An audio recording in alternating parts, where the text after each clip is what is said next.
আজ 18ই জানুয়ারি, আগামীকাল 19 তারিখ।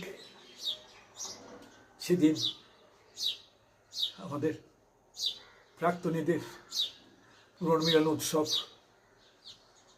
উদযাপন হতে চলেছে। এটা জেনে আমি অত্যন্ত আনন্দিত এবং এর সাফল্য আমি কামনা করি যে আগামী দিনে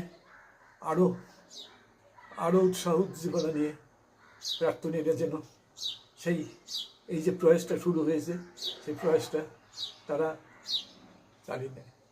আমার বয়স 85, হয়তো যে কথা বলতে চাইলাম সে কথা সব বলা হলো না, যে কথা বললাম হয়তো সে কথা তেমনভাবে অনেকের কাছে পৌঁছলো না।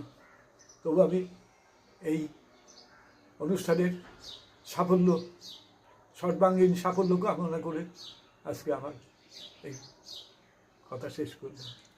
ধন্যবাদ, সবাইকে ধন্যবাদ।